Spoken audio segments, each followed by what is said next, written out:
আসসালামু আলাইকুম। হাসনাত আবদুল্লাহর গাড়িতে হামলার অভিযোগে আটক ৫৪ জন। ইদানিং দেখা যাচ্ছে যে এনসিপি নবগঠিত যে রাজনৈতিক দল, তাদের নেতাদের ঘিরে প্রতিনিয়তই কোনো না কোনো সংবাদ, এবং সেই সংবাদটা হলো মারামারি, পিটাপিটি, হট্টগোল, হামলা এইসব। সার্জিস আলমকে দেখলাম বগুড়ায় ২ গ্রুপের মধ্যে পিটাপিটি। তারপরে একদিন পরেই হাসনাত আবদুল্লাহর গাড়িতে হামলা। প্রায় দেখেন, যদি ঘটনাক্রম দেখা যায় যে নতুন এই রাজনৈতিক দলের কার্যক্রমের মধ্যে একটা উল্লেখযোগ্য ঘটনা হচ্ছে যে হামলা, মারপিট, পিটাপিটি। এখানে কেন হামলা, কি কারণে, কি এমন সমস্যা, এটা বোঝা যাচ্ছে না। এমন তো না যে মানে বিএনপির মতন একটা বিশাল রাজনৈতিক দল বা জামাতের মতন, তারা একটা মোটামুটি একটা সাইড লাইনে পড়ে গেছে, যে তরুণদের, ছাত্রদের একটা অংশ নিয়ে তারা সব রাজনৈতিক কর্মকাণ্ড কেন্দ্রীভূত। এটা নিয়ে এত প্রতিনিয়ত যে খবরগুলি আসছে, সেগুলি সবই নেগেটিভ, পজিটিভ খবর খুব কম। গাজীপুরের জাতীয় নাগরিক পার্টির দক্ষিণাঞ্চলের মুখ্য সংগঠক হাসনাত আবদুল্লাহ গাড়িতে হামলার অভিযোগে ৫৪ জনকে আটক করেছে পুলিশ। তাদের প্রায় সবাই আওয়ামী লীগ এবং সংশ্লিষ্ট বিভিন্ন সংগঠনের নেতাকর্মী বলে পুলিশের দাবি। দেখা গেল যে কালকে দেখলাম যে ৪-৫টা মোটরসাইকেলে ১০-১২ জন, তো ৫৪ জন আটক হলো কেন? হামলার সাথে জড়িত ১০-১২ জন, আর গ্রেপ্তার হলো ৫৪ জন। আর আওয়ামী লীগের কি কোনো কর্মসূচি, নাকি কি কারণে, মানে আদৌ কি আওয়ামী লীগ এক্সিস্ট করে কিনা এই রাস্তাঘাটের মধ্যে, বোঝা খুব মুশকিল দর্শক। কিন্তু সোমবার সকাল পর্যন্ত, প্রথম আলো রিপোর্ট অনুযায়ী সোমবার সকাল পর্যন্ত কোনো অভিযোগ বা মামলা হয়নি, কিন্তু অ্যারেস্ট হয়ে গেল এতজন।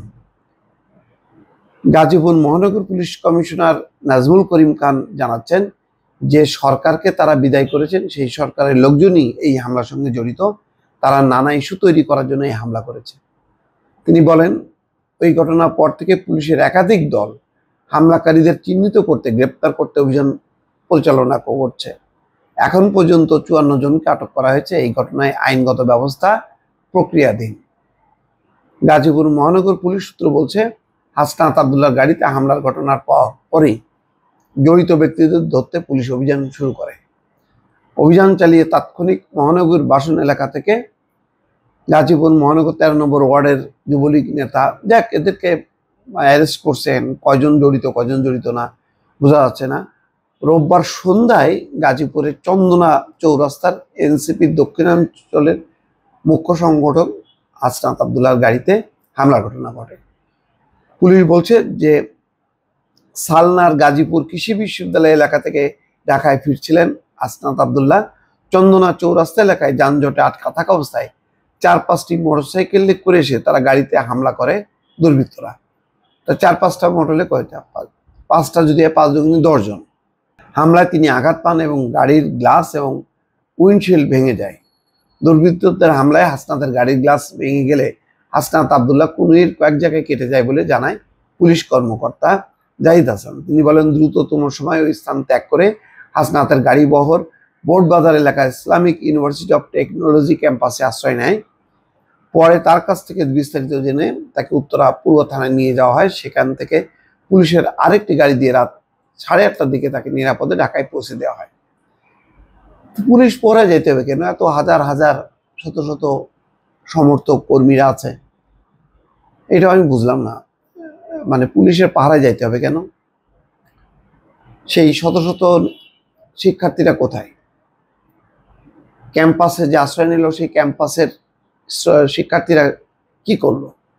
কেমন জানি মানে ঘটনাগুলো একটা অদ্ভুত লাগতেছে, যে তারা কি এতই জনবিচ্ছিন্ন হয়ে গেল যে হামলা হচ্ছে, তাদেরকে রক্ষা করার জন্য কেউ নেই।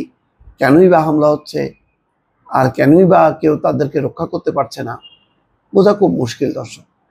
ভালো থাকবেন। আল্লাহ হাফেজ।